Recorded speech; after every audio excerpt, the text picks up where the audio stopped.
Books I read this year that I think would make really great Christmas presents. So, exactly what it says on the tin, I'm going to give you 4 books, 2 fiction, 2 non-fiction, that I think would make great gifts. I read all of these books this year, so I'm not going to include books that I read in the past, just the ones from this year, and yeah, you can get them all from the description down below from bookshop.org. Bookshop.org works with small and local businesses to get them a little bit more of a kickback whenever you buy a book through bookshop.org.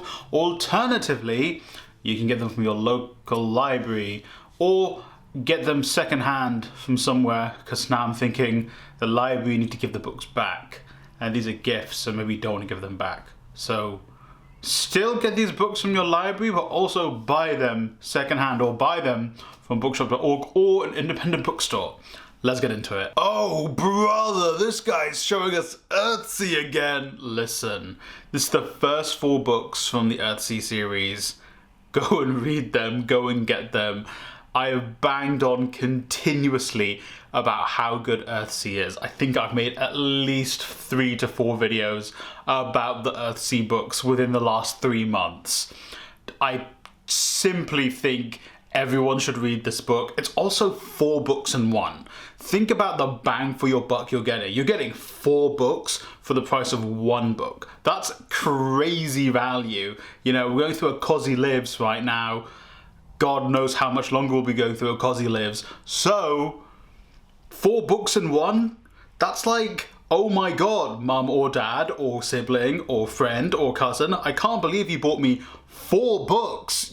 Oh my days. How awesome would that be? But also, yeah, Earthsea books, I genuinely think the best fantasy books I've written, with the best message behind them, very well written. Even for the time they were written, they are still so good to read now. What, 40, 50 years on, I think? So, brilliant books. Genuinely, like, incredible.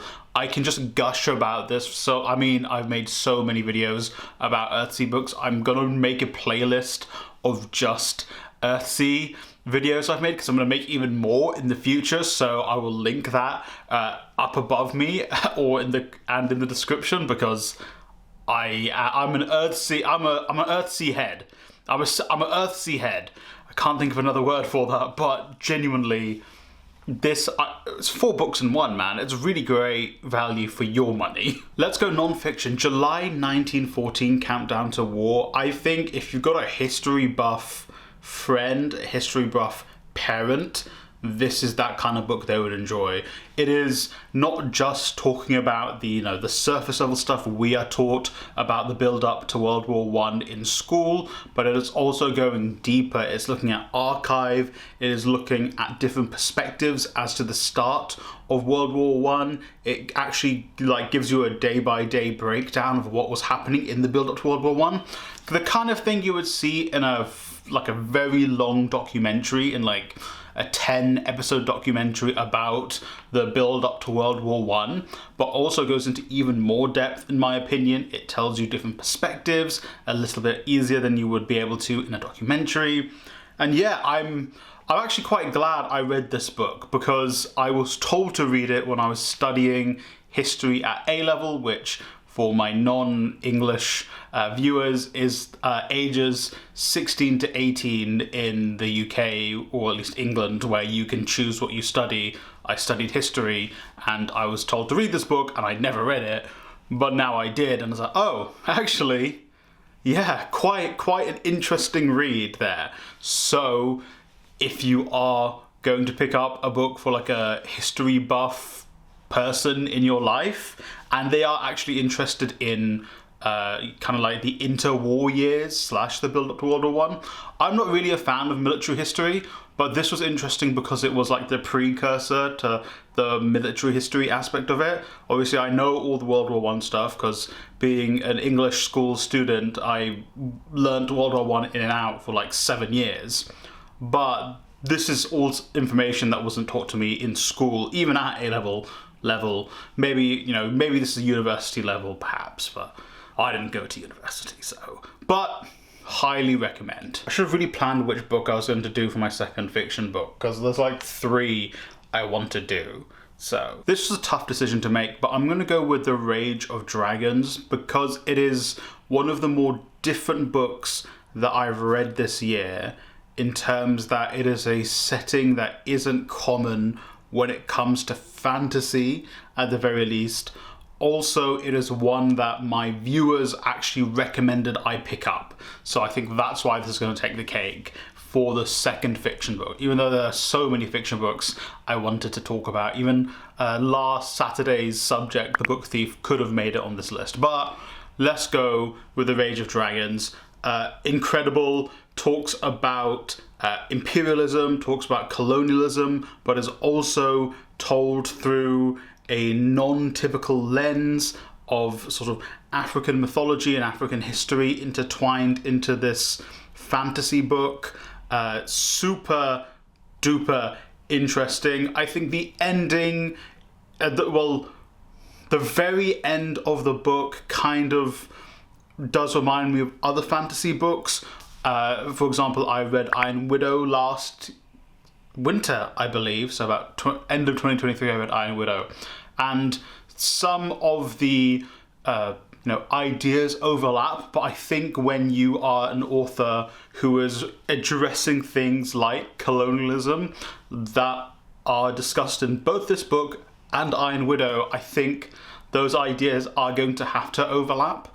And I think this is done in a different way to Iron Widow. I think the thought and the aspect and the view on colonialism and also class, there's the class dynamic in this book as well, is basically at the forefront, whereas in Iron Widow it is there, but I think class kind of comes at the forefront compared to colonialism, which not that they are ranked differently, not like in this book where it's like colonialism is more important than classism, the discussion of that, and Iron Widow is like, classism is more important than colonialism to discuss. No, it's just the order in which those two are revealed to you come differently. I don't know why I'm talking so much about Iron Widow, I didn't read that this year, but it's because I can see it from where I'm standing. I can see the book. It's on my other bookshelf. But this, highly recommend, and also I'm pretty sure this was Winter's first book, or at least the first in this series, and it was a self-published book which has now been turned into a series of traditionally published books, which, if you are an aspiring writer, this is like a story that you should be like, oh my god, the fact this guy self-published this book and it turned into a series of traditionally published book is awesome. So, The Rage of Dragons. I also think I don't think I made a whole video about this, but I had a whole section in a video about this book where I was like, oh my days, I am blown away by this. And also, this year I started reading fantasy again. Like, I've read Lord of the Rings, and I've read some other bits and pieces when I was younger, but this year I was like, let me dip my toe back into fantasy stuff, and I'm very glad this was recommended to me. Also, it has dragons, and as you can see, I like dragons. And finally, my second non-fiction recommendation, and I actually flip-flopped on which book I was going to go with, but I'm going to go with this one, The Dead Are Arising, which is about the life of Malcolm X. I'm pretty sure someone recommended this book to me about 2 to 3 years ago when I made a video about the autobiography of Malcolm X. And then they were like, this is a better biography of him, or at least it is a different view of him. Obviously, an autobiography isn't going to be, is going to have more biases compared to a biography, and this is really in-depth, it's really well researched. I mean, Les Payne is a fantastic, well, was a fantastic journalist and fantastic reporter who was actually there at many points that were key to Malcolm X's life and also the Black Panthers. And then also Tamara Payne, his daughter, who took up the mantle to finishing the book. Fantastically done, fantastically finished. And I think this book really reinvigorated my interest in that era of American history. I mean, that and also this book on the Black Panthers. It was between that book, this book, and an Edward Said book. I'm going to go with this book just because the other two I recommend I would put in this place, I've actually made multiple videos about as well. And also, I think this book definitely deserves more recognition. I mean, obviously, winner of the Pulitzer Prize, maybe it doesn't need much more recognition, but whenever I see people talking about Malcolm X and Malcolm X writing about Malcolm X, I don't see this book come up. even though I think this is outside of the speeches of Malcolm X that I own, this is the best book of Malcolm X I've read, and the most engaging. I mean, obviously, you can't really compare, you know, the autobiography and this, because the autobiography gives you a look into how Malcolm X perceived himself, or at least how he would portray himself in that book. But this is a very well and thoroughly researched book about Malcolm X, about his life, interviews with his family as well, interviews with his friends went into making this. So it's a very different experience to the autobiography of Malcolm X. So maybe read both, not maybe, definitely read both the autobiography of Malcolm X as well as this, and I think you get a great picture of Malcolm X, and it would actually inspire you to go off and read more about him and learn more and read his speeches and stuff.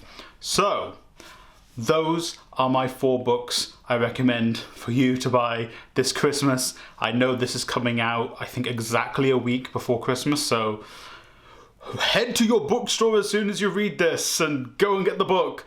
Avoid going to that company owned by Jeff Bezos, please, and avoid going to the company owned by Daunt, please, just because I don't like him. And I've worked there for long enough. I don't want them to get any more money and any more time out of my labor. So, regardless of that, let me know in the comment section down below which of these books you would pick up for either yourself or someone else this Christmas period. Let me know what books you have bought this Christmas, if you have, or books you want to get this Christmas period. If you don't celebrate Christmas, what are you going to buy this winter anyway to read? Let me know in the comment section down below. Remember, you can get all of these books I recommended in the description down below from bookshop.org. Bookshop.org works with small and local booksellers to give them a little bit of a kickback whenever you buy through bookshop.org. Alternatively, go direct to a local bookseller if there is one near you, or find them secondhand, maybe online. Shout out to my members. The members get cool, individualized videos for them. Last week they got a video of me ranking all of the tube stations or tube lines in London, and I told little anecdotes about them and watch bookstores near them. They should go and check out.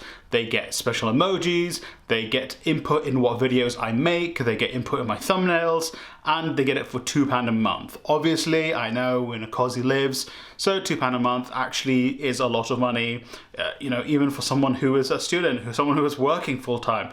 Every penny counts. So if you can't become a member, that's fine by me. You watching to this point in the video, I'm so happy you've made it this far. Thank you for watching. Like, subscribe, and share the video with a friend or family member.